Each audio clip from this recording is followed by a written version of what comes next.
ओम विष्णुवे नमः। नमस्कार दोस्तों, आप सभी का मेरे चैनल में हार्दिक स्वागत है। दोस्तों, आज की वीडियो में हम जानेंगे एकादशी कब है। माघ मास के कृष्ण पक्ष में पड़ने वाली एकादशी का क्या नाम है। साथ ही जानेंगे एकादशी पूजा विधि, एकादशी शुभ मुहूर्त, एकादशी तिथि कब से कब तक रहेगी और एकादशी का महा उपाय। हिंदू धर्म में माघ मास की एकादशी व्रत करने का विशेष महत्व है। इस मास में कृष्ण पक्ष में पड़ने वाली एकादशी तिथि को षटतिला एकादशी के नाम से जाना जाता है। इस दिन व्रत रखते हुए भगवान विष्णु की विशेष पूजा की जाती है। षटतिला एकादशी पर तिल का दान करने और भगवान विष्णु को खिचड़ी का भोग लगाने का विधान है। मान्यता ये भी है कि षटतिला एकादशी पर तिल का दान करने से स्वर्ण दान के बराबर पुण्य फल की प्राप्ति होती है। तो आइए जानते हैं कि षटतिला एकादशी कब है। पंचांग के अनुसार माघ महीने की कृष्ण पक्ष की एकादशी को षटतिला एकादशी व्रत किया जाता है। षटतिला एकादशी तिथि और मुहूर्त।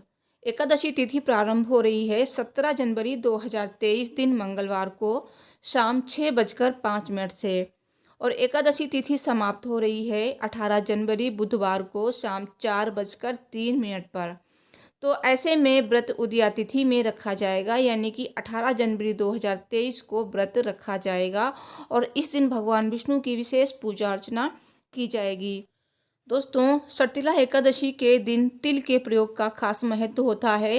कहते हैं कि इस दिन तिल का 6 तरह का उपयोग किया जाता है, जैसे कि स्नान, उपटन, तर्पण, दान, सेवन और आहुति से पापों का नाश होता है, जीवन में सुख समृद्धि आती है और रोग कष्ट आदि से निजात मिलती है। दोस्तों, अगर आप भगवान विष्णु के इस व्रत को करना चाहते हैं, भगवान विष्णु को प्रसन्न करना चाहते हैं, तो एकादशी का व्रत अवश्य करना चाहिए। तो व्रत कैसे करना है और पूजा विधि क्या रहेगी, तो आइए जानते हैं। दोस्तों, सबसे पहले आपको दशमी तिथि के दिन शाम के समय सूर्योदय के बाद भोजन नहीं करना है, क्योंकि एकादशी व्रत के कुछ नियम होते हैं, उन्हीं का आपको पालन करना चाहिए अगर आपने व्रत किया है या फिर करना चाहते हैं। और एकादशी के दिन सुबह आपको ब्रह्म मुहूर्त में उठना चाहिए और स्नान ध्यान करके सबसे पहले आप अपने घर को अच्छे से स्वच्छ करें, स्नान करें, फिर आप पीले वस्त्र धारण करें। उसके बाद आप भगवान विष्णु की पूजा करें। पूजा से पहले साफ सफाई जरूर कर लें और भगवान विष्णु को पंचामृत से स्नान कराएं, गंगा जल से भी स्नान करा सकते हैं। फिर भगवान विष्णु की आप पूजा करें। पूजा में धूप, दीप, नैवेद्य और तुलसी पत्र अवश्य शामिल करें और भगवान विष्णु को पीली मिठाई का भोग लगाएं, पीले फलों का भोग लगा सकते हैं और भगवान विष्णु को जनेऊ अर्पित करें और एक घी का दीपक अवश्य जलाएं और भगवान विष्णु को इस दिन आप खिचड़ी का भी भोग लगा सकते हैं। तो दोस्तों, आप इस दिन भगवान विष्णु के मंत्रों का जाप कर सकते हैं और षटतिला एकादशी की व्रत कथा अवश्य आपको इस दिन सुननी चाहिए। और भगवान विष्णु के साथ आप माता लक्ष्मी की पूजा करना बिल्कुल ना भूलें, क्योंकि माता लक्ष्मी के बिना भगवान विष्णु की पूजा अधूरी मानी जाती है। और इस दिन आप तुलसी माता की पूजा अवश्य करें।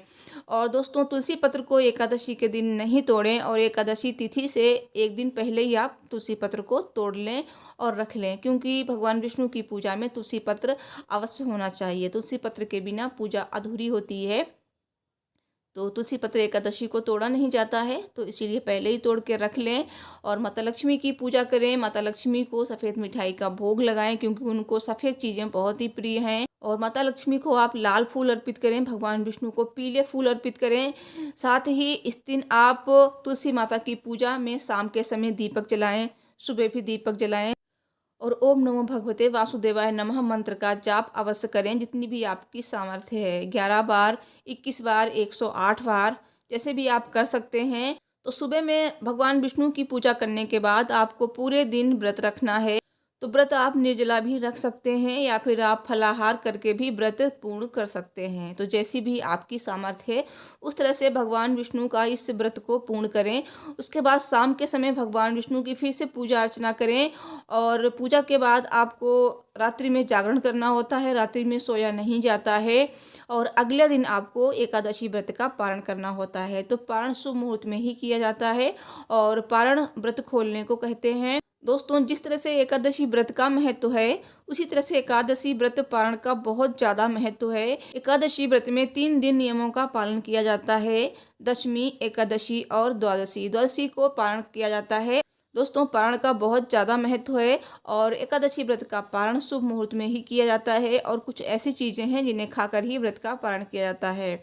तो इसके लिए आप मेरे चैनल को सब्सक्राइब कर लीजिए, बेल को ज़रूर प्रेस कर लें ताकि जब भी मैं वीडियो अपलोड करूं, क्योंकि पारण की वीडियो मैं अलग से अपलोड करती हूं, उसमें मैं संपूर्ण जानकारी आपको देती हूं, क्योंकि आपसे कोई भी गलती नहीं होनी चाहिए। अगर आपने व्रत रखा है तो आप ये वीडियो अवश्य देखें। तो चैनल को सब्सक्राइब कर लीजिए, बेल को प्रेस कर लीजिए, जब भी मैं वीडियो अपलोड करूँगी उसका नोटिफिकेशन आपको मिल जाएगा। तो पारण के साथ ही एकादशी व्रत पूर्ण होता है। दोस्तों, अब आपको इस दिन क्या करना चाहिए, क्योंकि एकादशी है और एकादशी के दिन आपको कुछ ऐसे उपाय कर लेने चाहिए जिससे आपके जीवन में सुख समृद्धि आए, तरक्की आए। दोस्तों, धार्मिक मान्यता ये है कि सर्तिला एकादशी का व्रत करने से हजारों वर्ष तप करने से अधिक फल मिलता है। तो साथ ही जो इस दिन तिल का 6 तरह से उपयोग करते हैं, उन्हें कभी भी धन की कमी नहीं होती है। आर्थिक तंगी से छुटकारा मिलता है। व्यक्ति को हजारों वर्षों स्वर्ग में रहने का पुण्य प्राप्त होता है। तो आइए जानते हैं कि वो क्या उपाय हैं, इनके बारे में जानते हैं। दोस्तों, सटिला एकादशी के दिन अपने नहाने वाले पानी में थोड़ा सा तिल अवश्य डाल लें और तिल के स्नान के बाद विधि पूर्वक भगवान विष्णु की पूजा करें।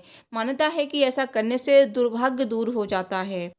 सटिला एकादशी के दिन तिल का उपटन लगाना चाहिए। ऐसा करने से शरीर के सभी रोग दोष दूर हो जाते हैं और आरोग्य की प्राप्ति होती है।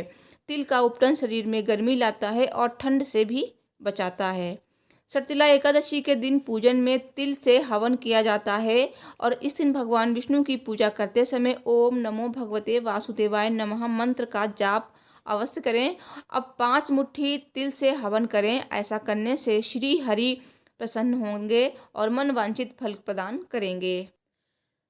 दोस्तों, हिंदू धर्म में तिल को मोक्षदायक माना जाता है। तो सटिला एकादशी के दिन तिल से तर्पण करने से पितरों की आत्मा को शांति मिलती है और इस दिन तिल से तर्पण करने से पितर प्रसन्न होते हैं और परिवार को धन समृद्धि का आशीर्वाद देते हैं। सटिला एकादशी के दिन भोजन में भी तिल के खाद्य पदार्थ का प्रयोग करना चाहिए। तो इस दिन तिल डालकर भोजन बनाएं और भगवान विष्णु और माता लक्ष्मी को इसका भोग अवश्य लगाएं और उसके बाद ही आप ये भोजन सेवन करें। ऐसा करने से घर में धन धान्य का आगमन होता रहेगा। सटिला एकादशी के दिन तिल का दान करने से जन्म मरण के चक्कर से छुटकारा मिल जाता है। मान्यता है कि सटिला एकादशी के दिन तिल का दान करने से स्वर्ग की प्राप्ति होती है। तो ये 6 प्रयोग आप तिल से अवश्य कीजिएगा। देखिएगा आपके जीवन में खुशियां ही खुशियां होंगी और आपकी सभी मनोकामनाएं शीघ्र ही पूरी हो जाएंगी। दोस्तों, वीडियो पसंद आई है तो प्लीज़ वीडियो को लाइक ज़रूर करें, चैनल को सब्सक्राइब करिए और कमेंट बॉक्स में जय श्री हरि विष्णु लिखना ना भूलें। Thanks for watching. हर हर महादेव। जय माता दी।